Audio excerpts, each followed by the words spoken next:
نبی کریم صلی اللہ علیہ وسلم نے فرمایا انسان غلطی کرتا ہے, گناہ کرتا ہے, اس کے دل کے اوپر ایک چھوٹا سا سیاہ نقطہ لگا دیا جاتا ہے, اور اگر اس غلطی کی انسان معافی مانگتا ہے رب تعالیٰ سے, نیکی کرتا ہے, تو اس کا جو وہ سیاہ نقطہ ہے وہ ختم کر دیا جاتا ہے. اگر وہ غلطی پہ غلطی کر رہا ہوتا ہے, آگے غلطیاں کرتا چلا جاتا ہے, فرمایا وہ سیاہ نقطہ آگے سے بڑھتا بڑھتا پورے دل کے اوپر پھیل جاتا ہے, اور ایک وقت آتا ہے کہ اس انسان کا سارا دل سیاہ ہو جاتا ہے, زنگ آلود ہو جاتا ہے. پھر اس دل کے اوپر کوئی چیز اثر نہیں کرتی, رب تعالیٰ کی طرف سے مہر لگا دی جاتی ہے. کوئی آیت ہے, کوئی حدیث ہے, کوئی اچھی نصیحت ہے, کسی کی بات کی وہ انسان پھر پرواہ نہیں کرتا.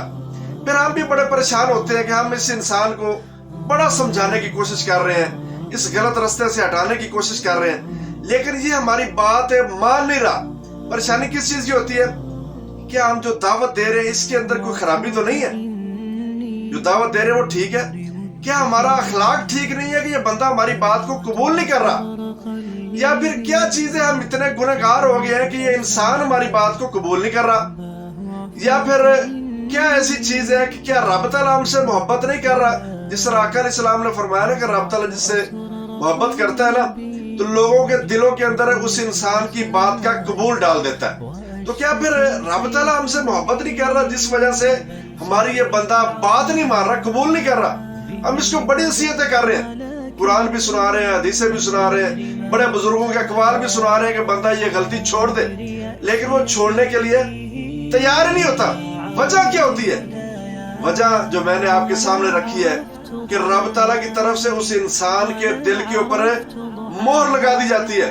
نوح علیہ السلام ہے 950 سال اپنی قوم کو دعوت دیتے رہے, 950 سال اپنی قوم کو دعوت دیتے رہے. لوگ کتنے مسلمان ہوئے؟ وما آمن معه الا قلیل, سورہ ہود ہے. رب تعالیٰ فرماتے ہیں کہ ان کے ساتھ کوئی بڑا جتھا نہیں بنا, کوئی پوری جماعت نہیں بن کے چند لوگ مسلمان ہوئے. تو نوح علیہ السلام نے سورہ ہود کے اندر رب تعالیٰ نے فرمایا, نوح علیہ السلام نے اپنی قوم سے کیا خطاب کیا؟ لا ينفع نصحی, کہ میں تمہیں نصیحت کر رہا ہوں, بڑی نصیحت کی میں نے, لیکن اگر ابھی بھی میں اپنی نصیحت جاری رکھوں نا, ان اردت ان انصح لکم, اگر میں تمہیں نصیحت کرنا چاہوں بھی نا اور نصیحت کرتا بھی رہوں, لیکن میری نصیحت تمہیں فائدہ نہیں دے گی. کیوں؟ اس لیے کہ ان کان اللہ یرید ان یغویکم, کہ رب نے یہ فیصلہ کر لیا ہے کہ تمہیں ہدایت کی طرف آنے دینا ہی نہیں. تمہاری کوتاہیوں کی وجہ سے, غلطیوں کی وجہ سے, تمہاری ہٹ دھرمیوں اور نافرمانیوں کی وجہ سے تم نے جو اتنے کالے کرتوت کیے, اتنی دیر میں تمہیں دعوت دیتا رہا, سمجھاتا رہا, تم نے میری بات کو قبول نہیں کیا. تو ایک وقت یہ آیا تمہارے گناہوں کی وجہ سے رب تعالیٰ نے تمہارے دل کے اوپر مہر لگا دی ہے, اور ہدایت کی طرف آنے والا راستہ وہ تمہارے لیے بند کر.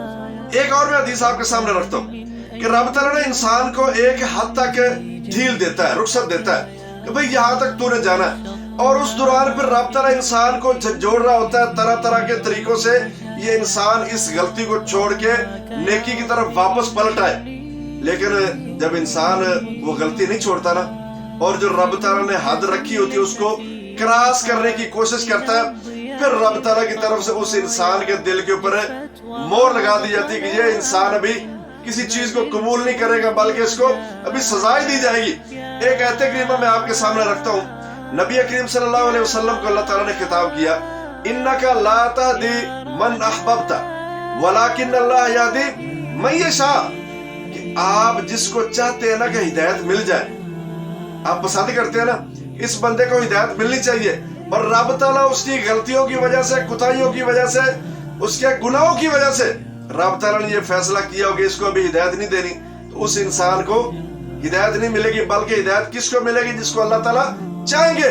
تو آپ کو آقا علیہ السلام کو رب تعالیٰ فرما رہے کہ آپ کو پریشان ہونے کی ضرورت نہیں کہ دور دور سے لوگ آ کے مسلمان ہو رہے ہیں, باتیں مار رہے ہیں, اسلام کے اندر داخل ہو رہے ہیں, اور میرا جو قریبی رشتہ دار ہے وہ میری بات ماننے کے لیے تیار ہی نہیں ہوتے. تو یہ ذہن کے اندر یہ جو پریشانی ہوتی ہے نا کہ ہماری دعوت کے اندر کوئی, ہاں یہ ساری چیزیں اپنی جگہ پہ, دعوت بالکل سچی ہونی چاہیے, سچی ہونی چاہیے, حق بھی ہونی چاہیے, اور آپ کو خود بھی اس چیز کے اوپر عمل پیرا ہونا چاہیے, اور رب کے ساتھ تعلق بھی بڑا مضبوط ہونا چاہیے.